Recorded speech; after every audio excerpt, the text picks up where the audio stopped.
one of the most common questions I also get is, did we take steroids? Because now, of course, drugs is such a big issue in sports. And the answer is yes. It was just in the beginning stage because bodybuilders in those days just experimented with it, but it was not illegal. We talked about it very openly. I mean, anyone that was asked, he says, you take steroids? Yeah, I take 3 Dianabol a day. Or someone else would say, I would take this, and that. It was not an illegal thing. Bonjour à tous, nous voici de retour avec Yann pour un nouveau podcast sur un sujet un peu tabou, un sujet qui risque de faire quelques étincelles, mais je pense que ça vaut vraiment le coup d'en parler parce que bien entendu, c'est des questions qui reviennent extrêmement souvent. Ce sujet, c'est tout ce qui est autour du dopage dans le bodybuilding. Alors après, soyons honnêtes, en tant qu'introduction, on sait très bien que dans les sports, d'une manière générale, il y a énormément d'utilisation, que ce soit d'anabolisants ou de produits dopants. Même les golfeurs, même les cyclistes, tout le monde y passe. Malheureusement, quand on cherche la performance ultime, la performance toujours supérieure, on en arrive souvent à l'utilisation de produits dopants. Le bodybuilding, bien entendu, n'y échappe pas. Il y a beaucoup d'utilisation et autres dans ce type de sport. Notamment que ça se voit en général un peu plus vite parce que les gens aux alentours, comme on en parlait hier, vu que physiquement, directement, il y a quelque chose qui sort un peu du contexte logique humain, alors qu'un cycliste ou un golfeur ou autre, ça va pas forcément voir sur son physique. Ça crée un petit peu de disparité. Et c'est vrai que le bodybuilding, c'est souvent montré du doigt comme le sport où il y a énormément de drogue et autres. Clairement, tous nos échanges, on va pas être là pour critiquer les utilisateurs ou non de ce type de produit. D'ailleurs, c'est souvent quelque chose où je me fais un peu taper sur les doigts sur mon Instagram. Parce que moi j'essaye de mettre en avant, de cultiver, et Yann est là aussi aujourd'hui pour ça, la partie vraiment naturelle du bodybuilding et d'aller chercher un physique exceptionnel et tout en gardant une éthique naturelle. C'est un choix, après bien entendu, on a tous nos choix, et je préfère vous le dire tout de suite parce que souvent c'est pas bien compris, on me pointe du doigt en disant non mais tu dis que les personnes utilisant des produits ils sont malhonnêtes, autres. Non, ça n'a jamais été le sujet. Ce qui est malhonnête, c'est de se prétendre naturel pour vendre des choses alors qu'on ne l'est pas, et ça malheureusement dans le fitness actuel c'est quelque chose que l'on voit régulièrement. Ça, je trouve ça malhonnête. Que l'on assume ses choix, que l'on assume qu'en effet on utilise des produits pour des objectifs de compétition ou autres. Franchement, ça me gêne pas plus que ça. J'ai des amis, des pratiquants ou autres qui peuvent l'utiliser, ça me choque pas, je comprends. C'est toujours intéressant parce que si c'est fait intelligemment, c'est pas des idiots qui vont mettre des risques pour rien sur leur santé. Voilà, pourquoi pas. En revanche, je pense que le problème, et c'est vraiment le sujet là-dessus, c'est que on en oublie que le bodybuilding naturel, il a une chance dans tout ça, qu'on peut construire quelque chose. Et Yann, ici présent, pour moi, c'est comme je le dis souvent, c'est toi, tu m'as déclenché l'idée qu'en fait, je pouvais aller chercher aussi beaucoup plus loin. Donc c'est vrai qu'en fait, la question que tout le monde se pose, c'est quels sont réellement, en fait, nos potentiels, quelles sont nos limites. Est-ce que toi, tu t'es posé la question déjà dans ton évolution de te dire... est-ce que j'utilise ou non des anabolisants, qu'est-ce que je peux en attendre, toi comment tu as visualisé la chose, parce que moi tu vois, pour prendre mon expérience personnelle, clairement au bout de 2-3 ans, je me suis déjà posé la question de me dire est-ce que je rentre là-dedans ou pas, parce que c'est quelque chose qui revient souvent, et j'étais un peu perdu, et malheureusement je pense que souvent, je parle beaucoup mais je fais vite, les gens utilisant des anabolisants, c'est souvent des gens qui n'ont pas eu la chance que j'ai eu de te rencontrer et d'avoir cette éthique naturelle que tu as et de donner un déclenchement en se disant je peux peut-être atteindre un niveau très très sympa comme ça, et qui tombent dans des fréquentations où des gens utilisent des anabolisants, c'est pas pour ça qu'on va leur cracher à la tête du tout, mais qui du coup arrivent dans un cercle où c'est plus facile de les utiliser parce que c'est commun, et parce qu'ils ont peut-être pas la chance d'avoir quelqu'un qui a pu leur dire mais non, mais naturellement déjà tu peux aller chercher un potentiel bien plus haut, après on verra si en effet tu veux des anabolisants. Bon, j'ai beaucoup parlé, mais par rapport à tout ça, toi comment tu te positionnes, comment tu t'es positionné dans ton évolution personnelle? Bon, tout d'abord, c'était une intro qui était nécessaire, parce que c'est pour recontextualiser la chose, en fait. Et comment je me suis situé par rapport à ça. Quand j'ai commencé la muscu, j'avais aucune idée de savoir qu'il y avait du dopage. À 16 ans, aucune idée, quoi. Et puis après, petit à petit, en étant en fait en m'entraînant au début avec des personnes, avec des potes, avec un entourage qui était déjà peut-être plus expérimenté dans la musculation, et plus expérimentés aussi de base, parce qu'ils étaient plus grands en fait, tout simplement. Donc Donc ils avaient plus de recul par rapport à ça et ils m'ont tout de suite en fait sensibilisé. Ils m'ont tout de suite montré en fait aussi l'envers du décor dans ce milieu-là. Et après, en fait, c'est à ce moment-là où j'ai réalisé beaucoup de choses sur d'autres sports, sur le cyclisme, sur plein de choses, où en fait je voyais, mais finalement, en fait, que les athlètes, des personnes qui font des choses surhumaines, la plupart du temps, c'est effectivement surhumain. C'est-à-dire que oui. malheureusement, il y a un travail derrière, il y a tout ce qu'on peut dire, il n'y a aucun problème, mais par contre, il y a ce plus qui fait que ça sera surhumain de toute façon et que voilà, ça sera quelque chose de complètement extraordinaire, quoi. Ce qui fait rêver les gens à la télé quand ils regardent l'athlétisme, ce qui fait rêver les gens à la télé quand ils voient Lance Armstrong faire des côtes des Alpes à 40 km/h en montée, des montées à je sais peut-être pas combien de pourcents. He looks at the Colombian rider. How are you doing? Thank you very much. Goodbye. He's chasing just one man on the road, the man who's in the pink jersey of Mercatoni Uno, and there he is, just there. Well, this is an incredible demonstration of the sort I don't think I've ever seen in a Tour de France. Sauf que là, on est vraiment sur la plupart des sports de toute façon, et même quasiment tous les sports, à part le bodybuilding, c'est pour ça que c'est vraiment quelque chose d'à part, c'est que c'est axé sur la performance. Sur la performance, un temps donné, battre un temps donné, etc. Et en fait, la performance passe beaucoup plus facilement dans la tête des gens comme simplement une performance où oui, il s'est entraîné pour, que le bodybuilding, c'est une performance visuelle. C'est une performance où la première image d'une personne qu'on va voir en premier, ce qu'on va regarder de toute façon, c'est sa corpulence, parce qu'on ne le connaît pas. Donc c'est la première identité de la personne qu'on va regarder avant de regarder le reste. Et donc, on est obnubilé en fait par ça, sans connaître la personne, en fait. Et c'est ça, c'est le réel problème en fait de la culture physique. Ouais, c'est que le résultat est simple, visuel. En fait. Le résultat est clairement visuel. Et au-delà du résultat des performances en salle, mais simplement en fait la finalité, le but, c'est d'acquérir de la masse musculaire. Donc c'est complètement visible. À une échelle professionnelle, les gens, on les voit, on voit ce qu'il en est, on voit le résultat en fait du dopage, de tout ça. Mais il y a effectivement tout ce facteur de travail derrière, parce que finalement c'est devenu tellement monnaie courante à l'heure actuelle dans le bodybuilding, je veux dire plus de 80%, même plus. Si en amateur, on va dire plus de 90% des personnes ont recours à des produits dopants ou ont eu recours à des produits dopants.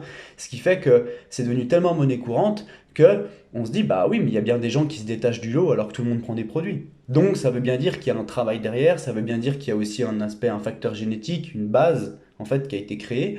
Il y a peut-être des personnes qui se sont entraînées je connais beaucoup de personnes qui sont entraînées naturelles pendant très très longtemps, qui ont en tout cas de leur avis atteint leur potentiel maximal en fait naturellement avant d'avoir recours à quelque chose supérieur par rapport à leurs objectifs de compétition, par rapport à leur choix en fait dans leur vie. Voilà, après ça reste un choix personnel. I would definitely suggest that a person train for a number of years before they begin to even consider taking steroids.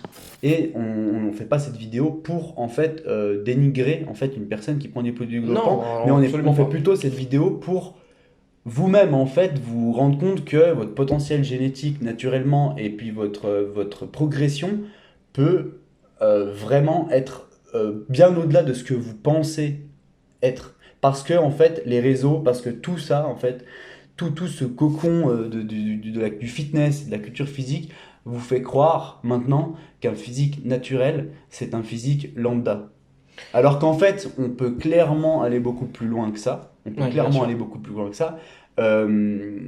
Évidemment, il va y avoir un facteur génétique qui va rentrer en ligne de compte, il va y avoir des insertions musculaires, il va y avoir un passé sportif aussi, il va y avoir aussi beaucoup de facteurs aussi scientifiques, le poids qu'on peut faire à la naissance par exemple peut jouer, il y a beaucoup de choses, il y a beaucoup de choses qui peuvent jouer. Mais après ça, je pense que malheureusement, en fait, c'est surtout une notion psychologique. Et les gens sont vraiment limités et pensent que ne serait-ce que faire de la compétition, pour faire de la compétition, il faut obliger passer par le dopage. Well, actually, my first competition wasn't with the federation. It was a local competition, Mr. Birmingham, and I won that while I was natural. And the guy that placed second and third, I knew them. So I knew they were using steroids. Voilà, mais C'est- ça, après, c'est voilà. aussi quand on est dans un environnement où on entend ça tout le temps, automatiquement, ça nous influence parce que c'est l'effet de groupe en fait. On va être impacté par ça, et de toute façon, il y a énormément de personnes d'ailleurs qui, enfin, s'ils voient ton physique là sur scène Oui. ou autre, C'est- pour eux, et moi je me suis déjà pris un peu le bec, c'est impossible que tu sois naturel. C'est vrai que voilà. Et clairement, le problème de ça, ma question, c'est même pas autour de toi, tu vois. C'est juste le blocage psychologique de forcément mettre dans une case et se dire, ok, ça c'est acté, c'est mort, c'est fini, c'est sûr. Donc en fait, clairement, on s'auto-bride en faisant ça. On se met une bride. Oui. Voilà, et du coup, peut-être que, même si vous êtes mis une bride, bon, certes, mais peut-être que vous avez cherché à dire, je vais quand même chercher mon potentiel maximal. Mais si vous commencez à vous dire, bah ça, avoir des stries là, avoir des veines là, ici, c'est pas possible sans produit, vous allez jamais donner ce qu'il faut au niveau de votre passion, au niveau de votre travail, au niveau de ce que vous allez pouvoir mettre psychologiquement dans votre préparation ou autre, ce qu'il faut pour atteindre en effet naturellement. Donc en fait, c'est un processus d'autoréalisation où en fait, vous êtes persuadé tellement que c'est pas possible, ben que vous ne vous en rapprocherez même pas. Et un truc que je voulais évoquer là, c'est intéressant, c'est dans l'idée de la vision et des personnes dont on s'inspire. C'est-à-dire que on me critique souvent en me disant, ouais mais Jordan, attends, toi tu critiques le dopage et autres. Donc, une fois de plus, je le répète, je ne critique pas directement le dopage. Mais on dit tous les athlètes que tu montres, que tu mets en avant, que tu adores des old school, ils sont chargés comme des mulets. Could you build up that kind of muscle tone that you have, or musculature that you have, without the use of drugs? Certainly. Drugs don't make champions. I mean, if all you had to do is take a drug and become a champion, there'd be a lot of champions sitting right here, you know. It's not that easy. Something comes from within that makes a champion. I mean, a lot of athletes are involved in steroid therapy. And I often speak very honest about it and admit the fact that before a major event, I do utilize that. But by no means do drugs make champions. It's something else that creates a championship body. Mais la question, elle n'est pas là en fait. La question, c'est que moi, ça me fait rêver ces physiques-là. De me lever et d'aller m'entraîner en me disant, je vais un jour ressembler à Frank Zane ou avoir un posing comme Mohamed Makawi ou peu importe, c'est ce qui me donne envie d'aller chercher toujours plus loin. Et moi, à l'heure actuelle, je suis persuadé que si j'ai pu atteindre un niveau de sèche comme ci, comme ça et tout, même si c'est un petit niveau, peu importe, en fonction des goûts, mais c'est parce que je me suis fixé des objectifs qui étaient bien au-delà du potentiel possible. Et si je m'étais dit, ouais, mais alors faut que je fixe un petit objectif naturel, alors je vais prendre ce gars-là, bon, il est pas trop ouf, mais ça devrait être possible, clairement, on va nulle part. Enfin, vous pourrez pas vous dépasser autant que si vous dites, waouh, moi, ce qui me fait rêver, bah, c'est un physique comme lui, ou comme lui, ou comme lui. Enfin, tu vois ce que je veux dire. Et ça, je pense que c'est très, très important de se faire inspirer par des physiques qui sont vraiment exceptionnels, et peu importe qu'ils aient utilisé des dopants ou non. Après, le risque, c'est que du coup, les gens se disent, ouais, mais alors, lui, on sait qu'il a pris des produits dopants, donc si je veux un physique comme ça, il faut que je prenne des produits dopants. Et là, c'est un peu le dark side de tout ça, c'est qu'il faut savoir ce que vous voulez, et il faut savoir à quoi s'attendre aussi. C'est-à-dire que, bien entendu, comme parlait Yann, il y a un aspect génétique, il y a un aspect de travail, il y a un aspect d'évolution par rapport à un passé sportif. Toi, voilà, je sais pas, toi, tu avais quand même un passé sportif depuis petit en plus. Oui, j'avais pas un passé sportif de haut niveau, mais je veux dire, j'ai fait du karaté pendant de 6 ans, pendant 7 ans, j'ai fait du karaté. Après, j'ai fait du foot aussi. Après, même en sous forme de loisir, mais de façon vachement régulière, j'ai fait du catch aussi. And his name is John Cena! J'aimais beaucoup. Et c'est là où j'ai commencé un peu à cultiver un peu ces valeurs américaines, ou, voilà, un peu ce délire à l'américaine, un peu vachement grand dans tous les sens du terme. Et voilà, mais c'est surtout par rapport à ça. Mais je pense que le réel problème, en fait, c'est que la plupart des gens vont dire que telle ou telle personne prend des produits dopants, sans forcément la connaître, hein, donc de visu simplement sur les réseaux. Mais le réel problème, c'est que c'est surtout, souvent, malheureusement, ces personnes-là, par manque d'expérience, vont trouver ce prétexte-là parce que eux-mêmes ne sont pas suffisamment rigoureux, parce que eux-mêmes manquent de patience, parce que c'est un réel fléau de la société, c'est le manque de patience. Et les réseaux n'y sont pas pour rien. Les réseaux n'y sont pas pour rien. Les gens à 20 ans énormes, on en voit tous les jours. Bien sûr. Et en fait, c'est le manque de patience, le manque de régularité, pas vraiment connaître ce que c'est, en fait, finalement, l'effort. L'effort, mais quand je dis l'effort, c'est sur du long terme, parce que c'est clairement l'effort intelligent, dirons-nous. C'est l'effort intelligent, et c'est mettre en place les choses les outils nécessaires pour continuer à progresser sur du long terme. Et en fait, effectivement, un physique ne se construit pas en un jour, ou en un mois, ou en une année. Et en fait, ça pose un problème. Ça pose un problème parce que finalement, quoi qu'on en dise, les gens, la plupart des gens, sont impatients. Ils sont impatients et ils manquent de régularité dans ce qu'ils font. Mais pourtant, ils vont être les premiers à critiquer en fait une personne qu'ils ne connaissent pas via les réseaux, mais qui voient simplement le résultat de ce que lui il a fait et de ce que cette personne a fait, mais de ce que la personne critique n'a pas fait en fait. Et c'est ça le problème. Il est là le réel problème, c'est qu'en fait la personne, en plus de se créer des barrières limitantes, n'a pas du tout la bonne attitude pour continuer à progresser. Et en fait, il est dans la procrastination, en fait, c'est clairement ça, quoi. Ouais.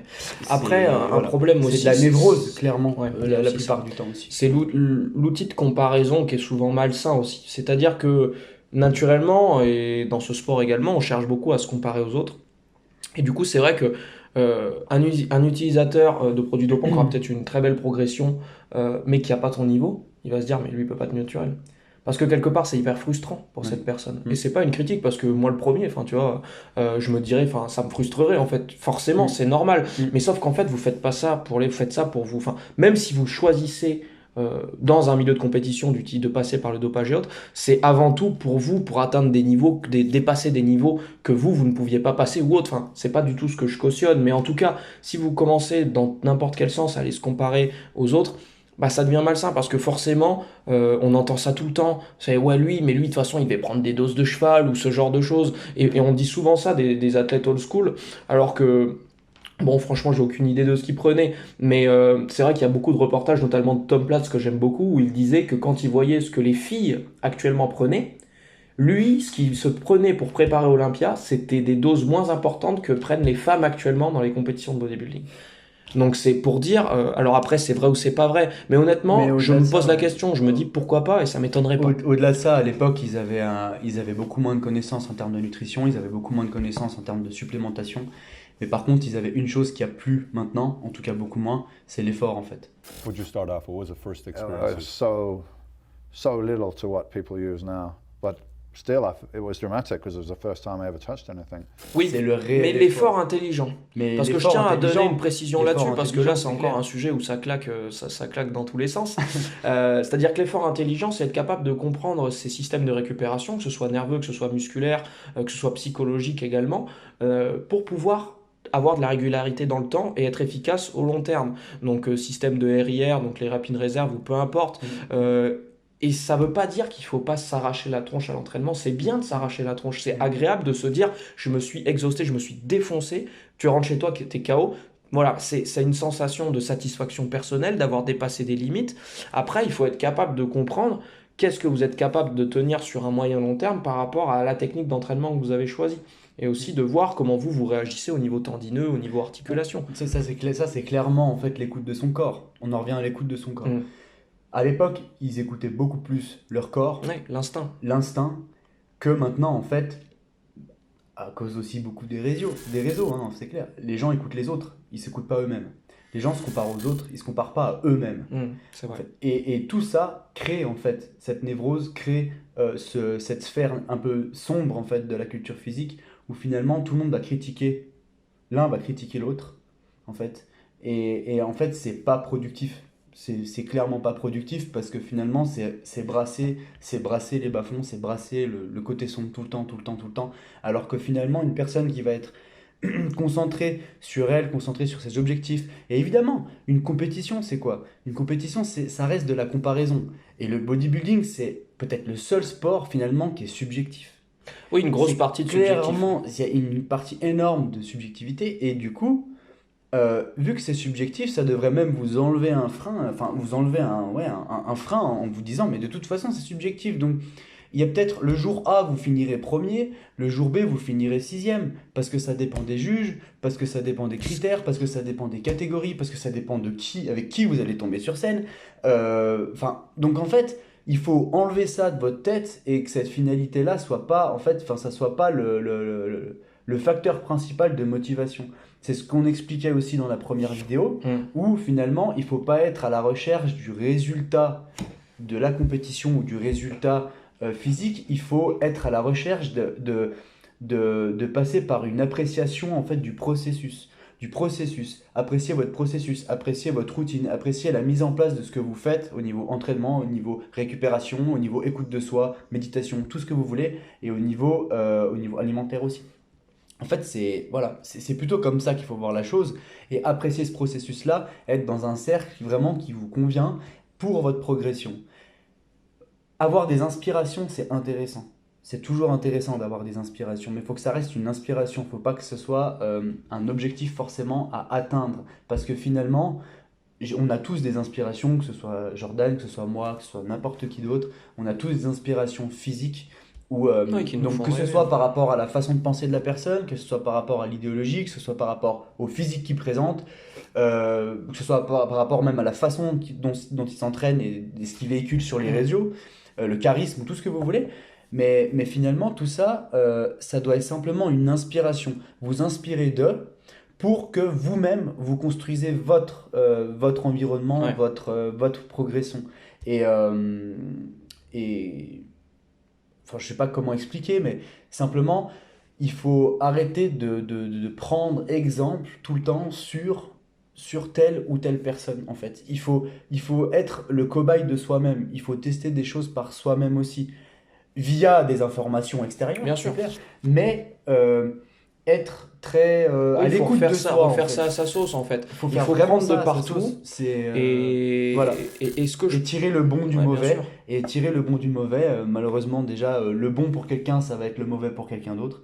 Malheureusement, c'est comme ça. Hein, on est vraiment tous différents. Après, il y a une base qui existe, qu'il faut arriver à continuer à entretenir. Mais finalement, il y a beaucoup de choses qui marchent dans la culture physique, que ce soit entraînement, que ce soit alimentaire, les splits, les push-pull, machin. Il y a plein de choses qui marchent. Mais finalement, ça marche. Pourquoi? Parce qu'on est régulier. C'est la régularité qui fait que. C'est la constance qui fait que. C'est la passion qui fait que, en fait. C'est-à-dire que si vous avez vraiment foi, sans forcément, enfin, il faut avoir foi, mais il ne faut pas avoir les œillères comme ça et pas se remettre en question. Mais il faut avoir foi vraiment en ce qu'on fait quand on a décidé de faire sur une planification. Il faut avoir foi, il faut aller au bout. Ça ne veut pas dire qu'il n'y aura pas des réglages, mais il faut vraiment avoir foi et avoir passion dans ce que vous faites. En fait, c'est ce qui est perdu parce que finalement, on ouvre Instagram et puis on voit ça, on est complètement impressionné par des physiques de jeunes qui ont 20 ans qui sont hors du commun. Et voilà, et en fait, on s'arrête là. On ne sait pas qui il est, on ne sait pas son passé sportif, on ne sait pas vraiment son parcours. On ne sait pas aussi, voilà, enfin, il y a plein de choses qu'on ne sait pas finalement. Donc, bien sûr. On montre juste une façade. Hein. Voilà. Oui, c'est sûr. Après, il y a toujours ce côté frustrant de voir des physiques de plus en plus hallucinants, de plus en plus jeunes. Et des fois, il faut accepter qu'il y ait des potentiels génétiques qui soient bien plus élevés que le nôtre. Ça, c'est vraiment une remise en question de soi. Mais c'est pour ça que la comparaison est bien sans être bien. Parce que il faut vraiment analyser son propre physique et voir les gros points forts qu'on a et travailler avec. Moi, personnellement, je sais que je ne suis pas quelqu'un de très volumineux, je ne le serai probablement jamais. Par contre, je sais que j'ai une taille extrêmement fine. J'ai des petits poignets, des petits mollets au niveau de comment on dit ? Oui, de la circonférence, voilà. Du diamètre. Et ça donne un effet d'évasement qui est sympa. Et j'adore ça, j'adore ce style de physique. Et du coup, je me fixe des objectifs par rapport à mes insertions et à mon physique. Et ça correspond à mes envies également. Donc, je travaille autour de ça. Et je me sens pas, du coup, par ma passion et mon amour pour la culture physique, même si je fais 70 kilos ou peu importe, je me sens pas du tout ridicule face à quelqu'un de beaucoup plus volumineux, parce que je trouve que mon physique a cette élégance, a ce truc que moi je travaille, et du coup, ça me permet de vivre ma passion, et pour l'instant, de continuer à me développer autour de ça, sans pour autant avoir un potentiel génétique de croissance musculaire. De pas être esclave de ça. C'est ça. Et à rechercher toujours la croissance maximale. Well, the physiques keep getting bigger and bigger without much attention, I think, to overall proportion and balance and definition and what we call symmetry. This guy can't get any bigger, he just seems to pack it on. And I would like to see some leaner bodies come along with more emphasis on detail and, definition and proportion. But doesn't seem to be happening. Et bien entendu, j'aspire à être de mieux en mieux, mais en tout cas, je travaille sur ma base. Et puis voilà, toi, c'est un peu pareil, tu travailles en fonction de tes propres Alors moi, aspirations. pour dire si on peut, voilà, parce que je sais qu'il y a beaucoup de gens qui s'interrogent, même je pense que 90% des gens pensent que que j'utilise des produits de 99. 80, Donc toi, peut-être à l'heure actuelle, non, mais le quand je 10 garde- mars quand je garde les 2020, 10 ouais, non, mais quand je garde les 10%, c'est les personnes qui me connaissent vraiment, oui, mon entourage, voilà, où eux, bah, ils savent comment je fonctionne, ils savent comment je travaille, oui, bien ils sûr. savent depuis combien de temps je travaille, ma vision des choses aussi, et puis mon objectif dans la compétition, où j'en avais parlé dans le premier podcast, où finalement, moi, mon but, c'est pas d'être pro, mon but, c'est simplement d'avoir des dates butoirs, des deadlines, en fait, qui me permettent de continuer à progresser sur mon physique. Voilà, c'est pour ça que je fais de la culture physique, c'est pour l'art aussi, c'est pour continuer à avoir vraiment les proportions que j'ai envie d'avoir, que je visualise tout le temps dans ma tête. Et à 19 ans, déjà à 19 ans, j'avais un discours où je parlais avec beaucoup de personnes du milieu dans la culture physique, parce que voilà, je commençais un peu à m'intéresser. Et entre 19 déjà et 22 ans, à peu près, j'avais déjà un discours où bah, les anciens, déjà, ils se tiraient des balles. Parce qu'ils se disaient, mais c'est fou, enfin... Parce que moi, je disais, mais en fait, vous savez, moi, j'ai des idéals physiques qui sont vraiment, voilà, où j'aime beaucoup Frank Zane, j'aime beaucoup Bob Paris, j'aime beaucoup... I mean, when I looked at Bob Paris, who never won the Olympia, in 1983, he was the American national champion and he was the universe champion, and every girl wanted to sleep with him. And, he wasn't offensive muscularity-wise. You know, he had the look, the it factor. That it factor just diminished in the mid-90s. Mais j'avais déjà conscience que je ne pouvais pas atteindre un poids, même le poids de Frank Zane sur la balance par rapport à ma taille, je savais que je ne pouvais pas l'atteindre. Ah, il faisait En fait, quoi, je me 86? suis fixé des barrières, mais c'est sans vraiment me les fixer. C'est-à-dire que mon but, en fait, c'est d'atteindre des proportions, Un de ce esthétisme type-là, aussi beau. un esthétisme Et ça, tu l'as, aussi beau, clairement. avec des proportions gardées par rapport à ma vision des choses dans le body et par rapport au fait que je veux pas passer en fait du côté sombre. C'est juste ça. Et du coup, j'ai travaillé avec ça et finalement, visuellement maintenant, je continue en fait et je continuais à essayer de rendre mon physique visuellement, pas au niveau du poids, pas au niveau des mensurations de tout ce que vous voulez, mais au niveau du visuel sur scène et même hors scène. Je veux essayer de rendre au maximum vers ce type de physique. Et finalement, je me rends compte que même avec un poids bien inférieur à la plupart de ces personnes-là, j'arrive petit à petit à avoir un style qui à s'en avoir un rapproche. style qui s'en Non, rapproche. c'est vrai, c'est clairement Avec vrai. des Quand on proportions voit qui les s'en photos, rapprochent. c'est Voilà. hallucinant. Et le poids, clairement, parce que ça c'est un gros problème, on parle vraiment de dopage, mais on peut parler aussi du poids qui finalement aussi est un peu le résultat de pas mal de personnes qui se dopent, qui prennent voilà, et beaucoup de poids aussi, et beaucoup de muscles aussi. Et ben le poids n'est clairement pas une fin en soi, parce que moi je voulais montrer par rapport à mon expérience dans la compétition que le poids, et par rapport aussi aux résultats que j'ai pu faire, où j'ai eu où même moi j'étais surpris, clairement, même moi j'étais surpris, parce que des personnes de 15 kilos sont censées passer 15 devant kilos moi. de plus. Et même quand j'étais jeune, je me disais, mais mec, il fait 10 kilos de plus que moi, jamais de ma vie je pourrais le dépasser, jamais de ma vie je pourrais même ne serait-ce que faire une comparaison avec. Et finalement, à la fin, quand on annonce les résultats et qu'il finit 5e, 6e et que je finis sur le podium, je me dis, mais c'est un truc de dingue. Et c'est à ce moment-là, sur le podium, où je me dis, mais tous les choix que j'ai faits, finalement, je suis content de les avoir faits. Et que je les ai assumés jusqu'au bout. Et que vraiment, je suis allé... ça me dit toujours... En fait, tout ça, ça continue à me laisser dans cette ligne directrice, dans cette ligne cette ligne de conduite que je me suis fixé, en fait. Donc c'est ça qui est intéressant. C'est surtout ça. Mais déjà, à 19 ans, j'avais un discours qui était très clair. Ouais. Et le discours que j'ai à 19 ans, je l'ai encore aujourd'hui, en fait, via ce milieu. Ouais, bien sûr. C'est que j'ai jamais changé forcément de discours. Non, ça, moi je te connais depuis 2 ans maintenant. Voilà. C'est vrai que. Après, à quel moment est-ce que toi tu t'es posé la question de te dire, quand est-ce que c'est venu de te dire, est-ce que oui ou non, je vais utiliser des produits dopants? Ouais. Honnêtement, première année de compétition, 2015. 2015, je fais à Colmar, je fais 6e ou. Non, 5e. Je fais 5e sur 8 juniors. En junior, ouais. Voilà. Ensuite, un mois après, je gagne la catégorie junior au Body Show. Et ne serait-ce que déjà ça, je me disais, mais en fait, non, j'ai pas besoin. Pour moi, dans ma tête, je me disais déjà, j'ai pas besoin. Parce que Je savais déjà que j'avais encore du potentiel et je savais déjà encore que je pouvais encore acquérir de la masse musculaire parce que j'avais pas encore tout testé. J'avais pas encore tout testé au niveau entraînement, j'avais pas encore suffisamment de temps. Je savais que ça prenait du temps déjà de base, je me suis vraiment mis ça dans la tête et j'ai aussi évolué avec des gens qui ont mine de rien finalement continué indirectement à cultiver ma patience, à cultiver le travail, la discipline aussi via ce sport qui demande énormément de discipline. Et donc c'est pas vraiment à ce moment-là. Là où j'aurais pu me poser des questions, c'est clairement là où j'aurais vraiment pu me poser des questions, c'est au moment où je suis allé à la NFS. Ouais. Où en fait c'était fameuse bon maintenant ça s'appelle NFR je crois et puis je pense l'année prochaine ça s'appellera NF je sais pas quoi et en fait qui est en fait un grand prix entre guillemets qui est organisé et qui est en fait un grand prix naturel à Paris. Oui, enfin, qui est censé être basé sur des ratios pour mettre en avant les gens naturels. Et moi, je sais pas, n'ayant pas de préparateur, n'ayant pas de coach ou autre, ben en fait, personne m'a créé la voie dans ce milieu, clairement. Et du coup, ben moi j'étais persuadé, par naïveté aussi, hein, parce que j'avais 21, 22 ans, je me disais, ben je vais pouvoir me battre avec les mêmes armes que les autres. Et du coup, ça va être bien parce que ben, finalement, je sais que par rapport à ces armes-là, j'ai un bon potentiel et je pense que je peux arriver à aller décrocher quelque chose d'intéressant. Et finalement, on m'a même pas fait monter sur scène. Donc après, pour ceux qui connaissent pas l'histoire, je suppose que je verrai, si je mettrai une oui, photo. on pourra mettre le photo, ou le lien du post dans les commentaires. Le lien du post qui date d'il y a bien 2-3 ans maintenant.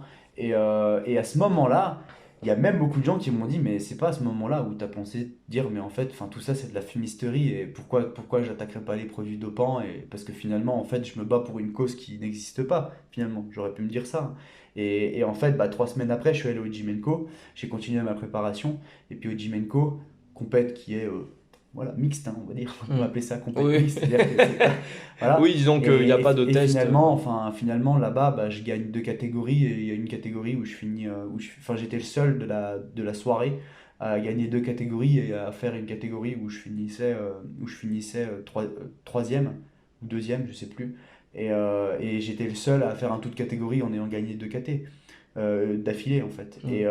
Et dans ma tête en fait ça c'était le revers de la médaille, c'est le fait que j'ai continué à rester très concentré et que j'avais une rage intérieure qui était énorme en fait. Ça m'avait énormément fait progresser finalement tout ça.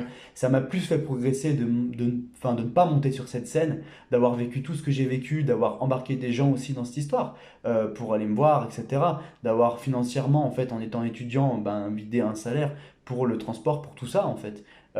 Pour l'inscription aussi que j'ai jamais été remboursé, tout ce condensé là, en fait je fais en sorte de toujours me servir de ces choses là pour m'en servir d'une arme, mais une arme que en fait peu de personnes ont et peu de personnes ont vécu, même des athlètes qui ont 40 ans qui ont 30 ans d'expérience. Donc en fait c'est surtout ça qui m'a permis d'arriver à là. Et clairement il y a quelques fois où quand on a des coups un peu des coups de mou en fait, qu'on peut appeler ça, je sais pas, un peu une perte de passion ou une perte de motivation, où on se dit mais c'est trop dur, ça met trop de temps, voilà, et là à ces moments-là je me disais je sais pas, comme ils disent sur les réseaux, tu peux t'en offrir une petite.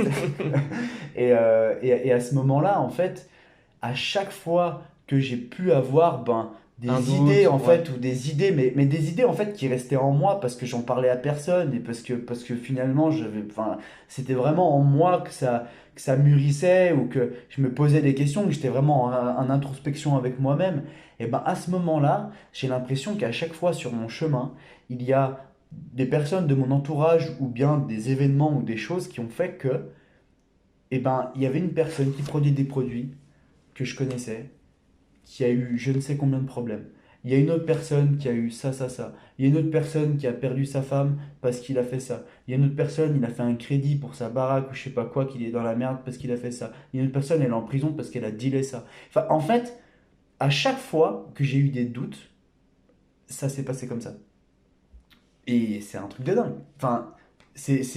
Pour moi, je trouve que quand c'est une fois, 2 fois, ça va, mais quand c'est 5, 6 fois déjà depuis une dizaine d'années, je me dis, putain, ça veut dire vraiment enfin, Le là c'est Messi autre du chose. Non, mais bodybuilding c'est autre naturel. chose, quoi. Non, C'est non, vraiment non, autre mais chose. après, c'est ta loi de l'attraction aussi. Et c'est maintenant, comme j'en ça, suis tu vois les arrivé choses. à un point où finalement, je sais que par rapport à mon âge, je suis à 98% peut-être de ce que je peux faire physiquement, et que maintenant, je sais que c'est une question simplement de temps et de régularité, comme j'expliquais dans le premier podcast. Pour continuer Finalement, voilà, c'est pour petit à continuer petit. à avoir, voilà, à gagner un peu d'évasement par-ci, un peu d'évasement par-là, mais tout en m'entraînant de façon assez dure et d'essayer d'augmenter mon volume mieux que possible, etc.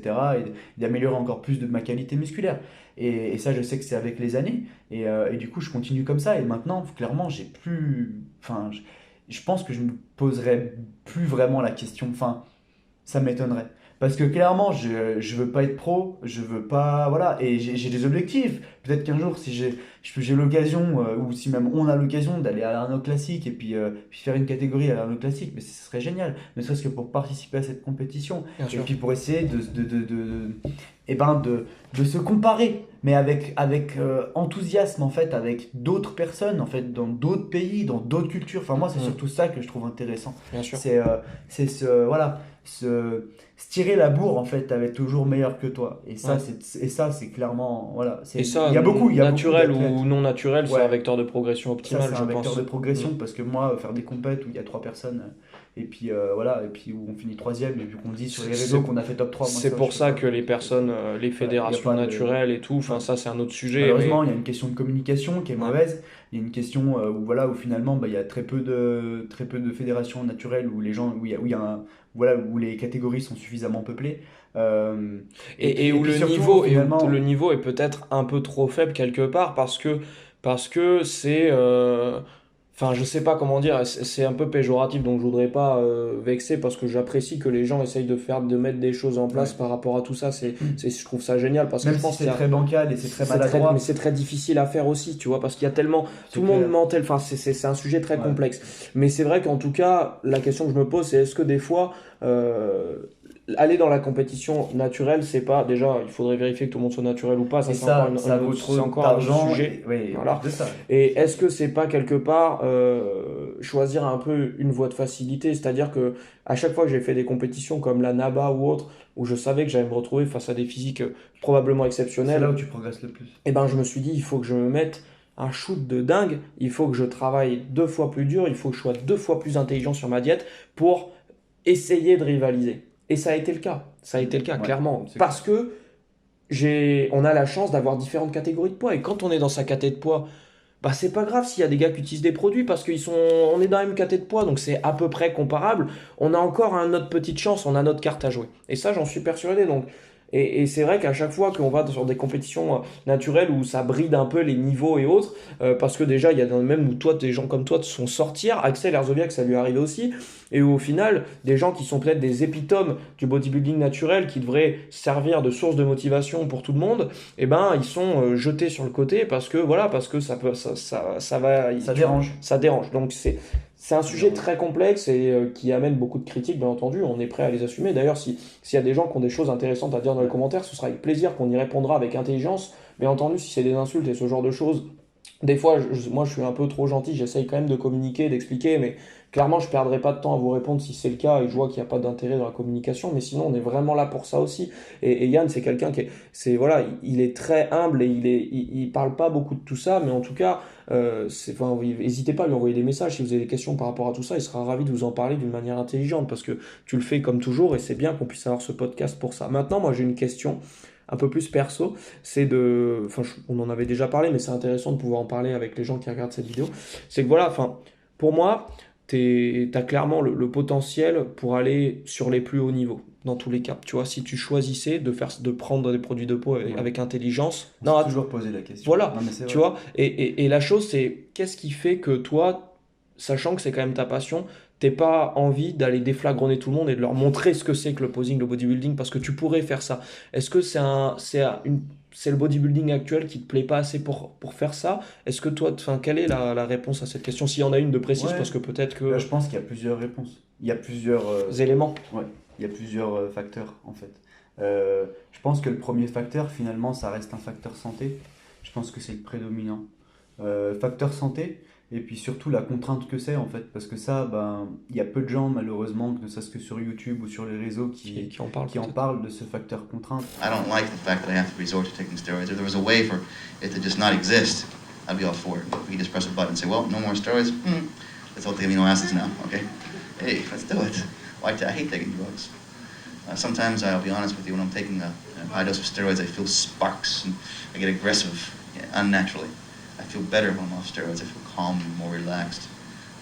My wife's the first to notice it. En fait, ben, d'avoir cette cure-là, de s'injecter ci, ça, tant de fois par jour, tant de fois par semaine, etc., de mélanger tel et tel produit. Et je parle même pas d'un aspect financier finalement. Parce que, oui, ça, c'est voilà, encore autre après, chose. voilà, si une personne elle est assez consciente de son argent, elle sait que si elle fait ça, elle a un budget pour ça. Et voilà, c'est comme la bouffe, c'est comme n'importe quoi. Oui, moi, ça, Donc, de manière intelligente, ça peut rentrer. Enfin, ouais, voilà, je veux dire, à partir du moment, c'est c'est pour ça que j'ai fait la vidéo sur le fait de pas se foutre dans la merde pour ça. Ouais. Mais après, voilà, c'est une question. Ça veut pas dire que tout le monde est idiot avec ça. Non, je pense qu'il y a des gens qui font ça consciemment et qui Bien ne se sûr. mettent pas en porte-à-faux vis-à-vis de ces achats-là, en fait, Tout à fait. annexes. Mais, Persuadé de ça. mais après, en fait, redis-moi ta question par rapport à ça. La question, c'était pourquoi, en fait, maintenant que tu n'as plus rien à prouver dans le bodybuilding naturel, pour ceux qui veulent bien le croire de toute façon, ça c'est encore le sujet autre, mais pourquoi tu te dis pas, maintenant je peux aller chercher le plus haut niveau, et à ce moment-là, bon, prendre intelligemment, parce que je sais que si jamais tu devais le faire, tu le ferais de manière intelligente, utiliser le De toute façon, dopage. c'est, voilà, enfin, je veux dire, voilà, après, c'est une question. Quand je vois les gens, en fait, qui jouent à la roulette russe, parce que les gens jouent à la roulette russe. Il y a énormément de gens qui jouent à la roulette russe. Ils savent même pas où viennent les produits, ils savent même pas ce que c'est. Non, mais à attends, l'intérieur. ça, c'est même au plus petit niveau. Hein. Oui. C'est peut-être même plus au petit niveau qu'au haut niveau. Oui, parce que finalement, c'est plus, on va dire, peut-être mieux encadré, ou quelqu'un a suffisamment d'argent pour à la fois avoir un préparateur et à la fois avoir voilà, quelqu'un qui a peut-être un bon fournisseur. Enfin bon, après là, on parle d'un gang. Hein, voilà, ça reste une mafia. Et c'est comme ça. Après, en fait, c'est surtout le facteur santé, comme je disais. Après ça, c'est surtout parce qu'aussi, en fait, j'ai pas envie de subir ça. Enfin, j'ai pas envie de subir ma vie dans la vie de tous les jours. I'm very much against anabolics. I'm not saying that I've never used them, but I'm very much against them. But to have the feeling that I must use them in order to compete, to be forced to do that is extremely frustrating and disillusioning. Et c'est aussi un peu ce dont on parle souvent, d'avoir un pied aussi en dehors de ce milieu-là, qui permet aussi d'avoir un certain équilibre et d'avoir les pieds sur terre, et en fait de pas tout miser sur une compétition. La vie tourne pas autour de la compétition, en fait, pour moi en tout cas. Oui. Et ça, je pense que ça me permet en fait de garder les pieds sur terre et la tête sur les épaules pendant qu'on y est. Et en fait, ça me plairait pas.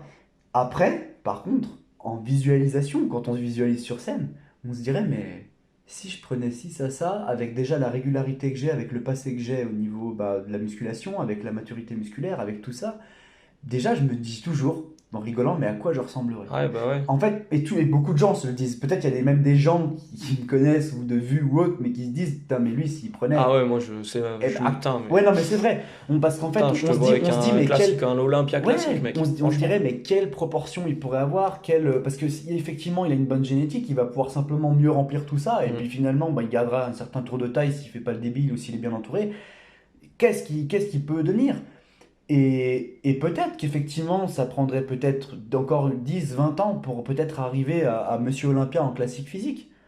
Mais l'investissement financier et tout ça, en fait, pour moi, ça va pas être ça la passion. Enfin, ça va pas être ça ma passion. Enfin, ce que je veux dire, c'est que en fait, ça ne m'intéresse pas. Quand je vois ces personnes-là, et même d'ailleurs à l'heure actuelle, effectivement, comme tu me parlais du bodybuilding actuel, ne m'intéresse pas. Oui, il y a ça aussi. Oui, il est clair que le bodybuilding actuel me fait moins vibrer, quoi. Ça, c'est clair. Non, mais ça, c'est même s'il y a de très beaux physiques encore, ne serait-ce qu'en classique physique, où il y a vraiment des très beaux physiques, je trouve que ça tend vraiment à malheureusement se casser un peu la gueule, et je suis pas forcément fan. Après, j'ai une autre perception des choses, je sais pas. Après, c'est propre à chacun. Voilà, il y a maintenant, il y a. Voilà. Moi, personnellement, je me sens moins attiré aussi. Après, j'ai un biais personnel qui fait que tout ce qui est un peu old school, j'aime bien. C'est comme ça, je dis pas rien, les bagnoles, tout. C'est pas pour critiquer les physiques actuelles, mais il y a beaucoup de choses où j'arrive pas, c'est pas ce qui me fait le plus vibrer.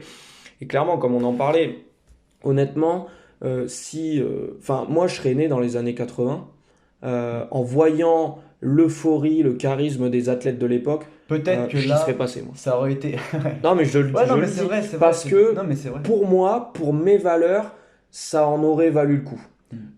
Actuellement, je me pose la question de savoir si un jour ou non j'utiliserai des anabolisants par quête personnelle de voir le physique et autres. Ouais. Mais en tout cas, clairement, ce sera pas pour vibrer en étant à un plus haut niveau de la compétition actuelle parce que ça me fait pas rêver assez. Disons que pour être une égérie des réseaux, etc., pourquoi pas, à la rigueur, mais c'est plus pour moi. Mais je trouve ça plus intéressant et plus rentable, en tout cas, que l'Olympia actuel et tout. Voilà, bon, c'est un peu méchant parce que, il y a un niveau exceptionnel. Les athlètes, il y a des gens exceptionnels. Terence Ruffin, Rof Diesel, il y a beaucoup de gens que j'adore qui sont exceptionnels. Mais je sais pas, c'est cette euphorie au niveau du public, au niveau de toute cette sphère-là, j'arrive pas à la retrouver. Et au contraire, je la retrouve sur des compétitions comme à la NABA en France avec Olivier ou autres, qui sont des gens, voilà, avec cette éthique, avec des valeurs qu'on adore, et aller là-dedans, ça me fait rêver. Je trouve ça passionnant, mais c'est vrai que tout ça, sachant en plus toutes les rumeurs qu'il y a autour de ça, tous les ceci, cela, ça me fait pas rêver. Ça me fait Moi, moins je rêver. pense que les réseaux, malheureusement, ils sont pour beaucoup de choses. Parce qu'ils ont été vachement détournés dans ce milieu-là. Et d'où les barrières limitantes de beaucoup de personnes, de beaucoup de jeunes aussi. The artistry was lost in the 90s. I came up behind, again, masterful physiques like Mohamed Makaway that stood second place to Lee Haney. Chris Dickerson and Samir Labrada. These guys were physique artists. It's what I fell in love with because, yeah, they were big, but that wasn't the only thing they were. Et c'est difficile parce qu'avant l'élite, c'était 15, 20, 30 personnes. Ouais. Maintenant, il y a des centaines et des milliers, des milliers, des pro à tirer la personnes. Ouais. Je veux dire, maintenant, tout le monde est pro. Hein. Puis souvent, les gens qui passent pro, à un moment donné, ne font plus rien. Il y a très peu de pros qui continuent parce qu'en fait, ils ont une pression pour arriver à devenir pro. Ils se tuent tout, en fait, la santé, tout, pour arriver à devenir pro, avoir leur carte pro. Et au moment où ils sont pros, ils relâchent. Ouais. Il y en a beaucoup qui ça arrive. Parce que finalement, il n'y a pas beaucoup de pros à Olympia qui sont compétitifs pour Olympia, finalement. Et puis maintenant, je parle même dans la catégorie Open. Ouais.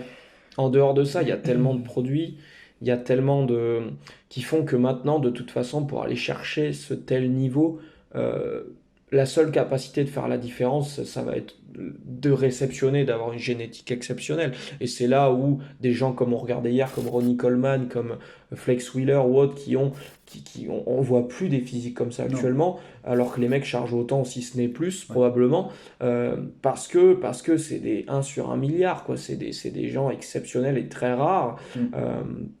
Et voilà, et c'est vrai que moi, je sais que par rapport à mes propres insertions génétiques, je vois bien comment je suis fait. Ça servira à rien que je me défonce la santé avec des produits parce que je n'irai jamais à un tel niveau. Parce que ces gens-là, à 22, 25, même s'ils n'avaient pas encore pris de produits, ils avaient une capacité de croissance qui était bien au-delà de la nôtre, même si pour moi, tu as déjà un potentiel exceptionnel. Mais pour eux, ça devait être encore un autre truc. Et ça, il faut aussi l'accepter. Parce que, après, et ça, Artemus Dolgin, c'est assez intéressant ce qu'il en parle, parce que lui, il a chargé comme un gros lourd. Et après, lui, il l'a dit lui-même, il a dit, j'ai pas la possibilité au niveau des capacités de mes bras et autres pour avoir un Olympia. Même si maintenant, il y a des physiques avec des gros points faibles qui chopent des Olympias, ça c'est un autre sujet. Mais normalement, on se dit, le meilleur niveau du monde, il peut pas avoir de défaut génétique. Malheureusement ou heureusement, il faut que ce soit une pépite d'exception. C'est vrai, c'est logique, c'est le meilleur du monde, pourquoi pas. Donc voilà, ça c'est tout ça aussi, se dire en fait, il y a des choses magnifiques à faire en bodybuilding, même naturellement. Encore plus naturellement parce que on peut être fier de soi, il faut être fier de soi quand on est naturel parce que ça fait plaisir de se dire qu'on peut construire quelque chose de sympa et de se dire qu'on peut durer dans le temps. Parce que ça devient, malheureusement, ça devient tellement rare. Bah ouais. En fait, c'est ça, on connaît dans notre entourage certaines personnes aussi, à croire ou non, hein, finalement, qui ont aussi des beaux physiques naturels. Mais c'est tellement difficile à croire et c'est tellement monnaie courante maintenant de plus être sous produits dopants que utiliser simplement son intelligence et puis sa propre personne finalement et ses capacités de base qui fait qu'on est un peu perdu par rapport à ça. Et en fait, mine de rien, je me rends compte que le fait de garder cette ligne de conduite fait que finalement, on se détache de ce milieu où finalement, moi je vois par exemple Olympia en Open, mais ils ont quasiment maintenant tous les mêmes physiques. Oui, il y a ce manque pas de ce personnalité. détachement. À l'époque, alors on va pas Ils radoter comme des on est des anciens, vieux, c'est clair. mais je veux dire, à l'époque, ils avaient tous leurs particularités physiques. Tous leurs particularités physiques. Oui, mais parce Là, que ça maintenant- faisait leur charme. Maintenant, ce serait un maintenant, point c'est- faible, une particularité physique. Tu vois ce que je veux dire? C'est que maintenant, si tu as des avant-bras un peu trop petits qui font paraître tes bras plus gros ou autre, ou En un fait, peu moins c'est derrière plus- l'épaule c'est qui même donne plus un les triceps critères- comme ça, C'est même plus les critères de la silhouette de l'époque finalement. Non. Même en classique physique. non, ils ont des épaules qui sont Même en surdimensionnées. classique ouais. physique. Parce que même les men's physiques à l'heure actuelle sont même la Plus plupart gros que plus des- gros que Oh, certains body largement, largement. Et plus gros. voilà. Après, c'est. Zayn, il passerait même pas un men's physique. Non. Il passerait même pas un men's physique, Non. c'est sûr. Donc en fait, c'est l'évolution, on va dire. Je sais pas, l'évolution humaine, l'évolution de tout ça, en fait, du dark side aussi, et de tout, hein, où finalement les contrôles antidopage, je veux dire, en France déjà, de toute façon, le culturisme n'est pas considéré comme un sport, donc il n'y a aucune subvention de l'État. Hein. Donc dans tous les cas, pour faire des contrôles antidopage, ça sert à rien. Et puis honnêtement, moi, c'est vrai, il y a 2-3 ans, j'étais vraiment, entre guillemets, un peu plus hargneux par rapport à ça, où je voulais vraiment qu'il y ait une certaine cause qui soit mise en place par rapport à ça. Là maintenant c'est par les actes que je montre simplement que ce qu'on peut arriver à faire, ou en tout cas ce que beaucoup de personnes peuvent arriver à atteindre à leur échelle, avec leur physique, avec leur propre potentiel. Et c'est surtout ça qui est plus intéressant finalement. C'est plus ça qui est intéressant. C'est même plus un domaine de compétition ou bien de dopage ou de lutter contre machin ou de dire oui, nous sommes les petits résistants gaulois qui allons Ouais, non, mais lutter parce que souvent c'est ce que Je je veux me dire, prends dans bon, la voilà, gueule un peu parce que et pourtant je lutte faut pas. prendre du recul un c'est petit peu ça par rapport à c'est ça pas aussi. ouais. Non, carrément, il faut pouvoir mettre c'est pour ça que tu dis un pied en dehors, c'est bien aussi. Le pied en C'est bien dehors, aussi. c'est bien aussi. Ça fait du bien de pouvoir revoir un petit peu tout ça et puis d'échanger avec des anciens aussi qui ont un retour d'expérience assez intéressant, qui ont utilisé ou non des produits dopants. Et toi, je pense que voilà, moi j'ai des gens que je connais bien, toi tu dois en avoir pas mal aussi, et je sais pas, mais je pense pas que ce soit le genre de personne qui t'ait qui t'ait contré dans ta démarche naturelle, ou peut-être même à plus te solliciter Non, à rester là-dedans. c'est assez énorme parce que finalement, il y a beaucoup d'anciens qui me disaient continue. Peut-être par rapport à leur expérience qui n'a pas toujours été folle, à mon avis aussi. Voilà. Peut-être, Ils vont pas forcément aller dans les détails, hein, mais ils me disent que voilà, continue. T'as un beau physique, continue. T'as un beau physique, continue. Voilà, t'as du potentiel, continue. Après, ils se disent toujours, à un moment donné, il va passer le cap, et puis c'est là où on va voir le vrai potentiel de Yann, ou le vrai potentiel, où on va le voir sur des grandes scènes. Voilà. Mais moi, c'est ce que je leur dis. À ce moment-là, je les contre, et ça fait depuis que j'ai 19 ans que je les contre comme ça. Pas par méchanceté, mais simplement pour montrer que moi, j'ai mes principes à moi. Après, voilà, qu'ils y croient pas, enfin, c'est eux qui Propre à décident, chacun, bien sûr. c'est propre à chacun, et ça c'est ma ligne de conduite depuis le début, et en fait malheureusement les gens me connaissent pas suffisamment, et évidemment je reçois ça m'arrive sur Instagram de recevoir quelques messages de personnes qui me taquinent un petit peu, des fois un peu plus violemment avec un manque de respect, où là je vais les remettre en place, et puis ensuite après je passe à autre chose, mais je veux dire c'est normal. On s'expose, c'est normal. Et moi, je sais que de toute façon, c'est le problème de ma vie. Et encore, tu t'exposes peu. Ça reste par le rapport à problème ça. de ma vie. Oui, je m'expose peu par rapport à ça, c'est clair. Mais ne serait-ce que dans ma bio, par exemple, il y a des gens sur YouTube, ils font des vidéos et ils disent que, ne serait-ce que dans ta bio, tu mets natural athlète, c'est parce que tu n'es déjà pas naturel. Pourquoi ? Enfin, ça veut dire quoi ? Ça veut dire quoi ? Qu'est-ce que j'ai à gagner là-dedans ? Est-ce que j'ai 100 000 abonnés ? Est-ce que je suis sponsorisé par Gymshark ? Qu'est-ce que j'ai à perdre de rien dire ou de dire que je suis naturel ? Ou bien même de dire aux gens, s'ils viennent en PV, en message privé, et qu'ils me disent est-ce que tu es naturel ? Si je l'étais, je dirais oui, de toute façon je fais de la compétition, voilà, beaucoup de gens le sont. Si j'étais pas naturel, je ferais de la compétition, je le dirais. Je dirais, qu'est-ce que j'ai à perdre de toute façon ? Je dis oui, mais effectivement, on joue pas avec les mêmes armes, ou en tout cas je lui ferais comprendre que de toute façon, non, on joue pas dans la même cour, donc Donc voilà, mais de toute façon, déjà, ça se verrait. Mais quand je vous dis ça se verrait, c'est pas par rapport au physique que j'ai là. Oui, C'est non, parce que là, les c'est gens, ça, ils vont se dire, j'en mais suis ça se voit. persuadé. Non, mais voilà, non, mais c'est ça. Mais sauf que, enfin, ça serait complètement différent. Puis à un moment donné aussi, il y a des choses qui trompent pas dans le sens où ça fait depuis 2007 que je fais le même poids sur scène. Voilà. Donc à un moment donné, bon, voilà. Mais Et après, puis c'est vrai avec que- une évolution de qualité physique, des Oui, vêtements, petit etc. à Mais petit. qui est à l'œil nu, qui est intéressante, mais qui est au niveau mensuration ou tout ce que vous voulez, au niveau technique, c'est voilà. Ça Et- bouge peu. Et pour autant, je suis pas déçu de ça, parce que je vois que visuellement je continue, et que moi, c'est la culture physique, que Ouais. c'est le visuel, et que finalement, c'est l'essence de la culture physique. C'est comme ça. On est jugé sur notre visuel, et sur les autres facteurs qu'on a parlé aussi par rapport au posing, par rapport à la prestance, au charisme, tout ce que vous voulez, mais c'est le visuel. Et si tu es malin et que tu arrives en fait à travailler ton physique et à continuer avec une régularité à travailler ton physique pour que ton visuel, que chaque année t'augmente pas de poids, c'est pas grave, mais que ton visuel il augmente en poids visuellement, là c'est intéressant. Bien sûr. Et finalement, moi j'ai toujours réussi sur 2 ans, même ne serait-ce que sur 2 ans, peut-être que visuellement j'ai pris 5 kilos et qu'en fait j'en ai pris 0. Et c'est ça qui est intéressant.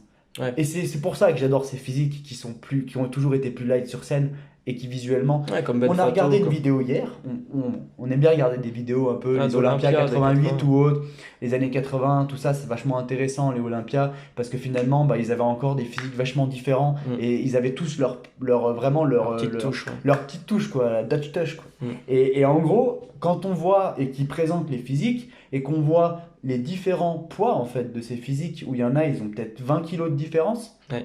Et il y en a, on se dit, mais putain, c'est fou, j'aurais jamais pensé qu'il soit aussi lourd parce qu'il paraît pas si lourd. Et t'en as un autre, tu te dis, non, mais c'est pas possible. Enfin, Il pèse voilà. 10 kilos de moins que Il lui, pèse 10 alors kilos de moins que lui, putain, alors. les épaules et la ligne, Voilà, c'est. voilà. Et au-delà de la taille qu'il peut faire ou autre, hein. Ouais, carrément. C'est juste hallucinant. Et Ouais, en bien fait, sûr. c'est ça qui est intéressant. Enfin, moi, c'est ça que j'aime dans la culture. Bah, c'est ça qu'en plus on peut cultiver pour pouvoir combattre naturellement Exactement. sur En des fait, scènes c'est de une plus haut des, niveau aussi. Ouais. une des choses à cultiver. Une des choses à cultiver, c'est voilà, si ce n'est plusieurs autres en fait, qui va être l'entourage, qui va être aussi voilà, avoir un bon entourage, savoir s'éloigner un petit peu de personnes qui est trop nocives ou qui est trop défaitiste, ou bien même des personnes qui ne croient pas en vous, ou bien qui comprennent pas pourquoi vous faites ça. Tout ça quoi. Mais ça, Ouais. ça peut faire partie aussi d'un autre Oui, bien podcast, sûr, hein, là on l'entourage. vous a balancé de l'info dans tous les Ouais, sens. là, il y a mais beaucoup de c'est- choses. Il y a beaucoup de mais choses à c'est- retenir, c'est mais très très intéressant. Et je pense mais que voilà. vous aurez- Donc après, je veux pas forcément voilà, parler concrètement sur une vidéo concernant le dopage, sur mon cas ou autre, parce que dans tous les cas, enfin voilà, je veux dire, on n'est pas là pour plaider des causes, hein. Je veux dire, Non, c'est le raisonnement les qui est causes, intéressant, ouais. voilà, c'est le raisonnement, c'est aussi savoir pourquoi j'ai cette optique-là, qu'est-ce qui m'a amené à avoir cette optique-là dès le départ aussi. Et puis aussi certains doutes qu'on peut avoir aussi dans la culture physique. C'est surtout ça qui est intéressant, c'est de voir le parcours et puis surtout de comprendre en fait qu'est-ce qui m'a amené en fait à une condition physique comme ça, et puis qu'est-ce qui m'a amené à cette évolution-là. Et à cette mentalité-là aussi. Voilà, c'est sûr que c'est plutôt comme ça qu'il faut le voir en fait. Bien sûr. Durant ce podcast. Steroids don't turn Volkswagens into Ferraris, you know? It's just, you gotta be born with the need to do it. It just doesn't happen from taking a pill. If it was that easy, geez, I would have blew up, won the title a few times and retired a long time ago. I'd probably be doing talk shows for a living now or something, you know? Et une fois de plus, je le répète sur la fin, c'est pas pour nous, on se sent pas du tout en duel ou en combat face à des gens qui utilisent des anabolisants, parce que malheureusement, c'est ce qui se passe quand moi j'essaye de mettre des posts où je mets en avant le bodybuilding naturel et autres, où je me fais souvent cracher à la gueule, parce que les gens prennent ça comme si c'était des critiques face aux gens qui prennent des produits, et pas du tout, franchement. Ce que je critique, c'est de se cacher en fait derrière la prise de produits un peu trop rapidement, parce qu'on se dit parce qu'il y a eu des mauvaises influences, ou peu importe les choix, clairement les gens prennent des produits parce que tout simplement ils se disent bon bah, de toute façon maintenant pour progresser il faut que je prenne ça, pour être impressionnant, pour être beau physiquement il faut que je prenne ça, et ça alors certes ça peut probablement marcher si c'est fait intelligemment et que c'est bien fait dans le temps avec une rigueur et autres, mais vous avez aussi d'autres alternatives, et c'est pas forcément pour les gens qui utilisent des anabolisants que cette podcast va être intéressant, c'est surtout pour des gens qui sont dans le doute en fait, qui sont, et il y en a beaucoup. Et moi, même les gens qui prennent des anabolisants, qui nous défendent pas nous sur ce point-là, ça me fait chier parce que je me dis, en effet, chacun ses choix, mais au bout d'un moment, il faut, des jeunes générations, des gens passionnés par le bodybuilding, il faut pas, il faut quand même les soutenir en leur disant, t'as un vrai potentiel naturel, va le chercher. Si après tu veux te poser la question pour autre chose, pourquoi pas, mais aie notion de tout ce que l'on vous a raconté aujourd'hui et l'expérience de Yann, qui, n'oublions pas, est un compétiteur maintenant à haut niveau avec un palmarès clairement exceptionnel, et ce retour d'information-là, c'est de l'or. Franchement, c'est très intéressant parce que la manière dont tu l'amènes, c'est super intéressant et ça permet vraiment de réfléchir et de se poser la question. Après, vous avez 19, 20 ans, vous rêvez d'être sur les plus hautes scènes de bodybuilding, continuez d'avoir ce rêve, bossez comme un fou, mais franchement, prenez aussi votre temps. Je sais que sur les réseaux, vous allez voir des mecs de 19 ans qui sont 4 fois comme nous, et ça fait mal. On se dit, putain, moi à 20 ans, j'ai envie d'être comme ça, j'ai envie que ce soit le dream. Voilà, mais il faut savoir profiter un petit peu plus aussi, profiter d'être à votre pic. Peut-être que d'avoir un pic à 35 ans, c'est plus sympa que d'avoir un pic à 20 ans et qu'après d'essayer de limiter la casse sur les 10 prochaines années. Et à 30, 40 ans, le physique, c'est plus trop ça parce qu'on a joué avec le feu. Ou alors, si jamais vous décidez de franchir le cap et d'utiliser des anabolisants, faites ça intelligemment. C'est ça. Et des mecs comme Danny au Esther, maximum votre santé aussi. C'est ça, des mecs comme Danny Esther, ils ont 50 ans, ils sont une santé, on exceptionnels. en a qu'une. En fait. Bah ouais, mais ça, on le voit pas à 20 ans. Non, on le voit pas à 20 ans. Alors nous, on n'est pas vieux, mais on commence déjà à s'en rendre compte. Il faut bien dire que par exemple, les jeunes de 19-20 ans qui sont énormes sur les réseaux, vous voyez, ils vous montrent simplement ce qu'ils veulent que vous voyez. Oui. Donc, ça, donc on voit pas, c'est les réseaux et on voit pas ce qu'il y a derrière et on voit pas aussi les moments un peu plus chauds pour eux, souvent qui n'arrivent pas à 20 ans, mais peut-être un peu plus tard.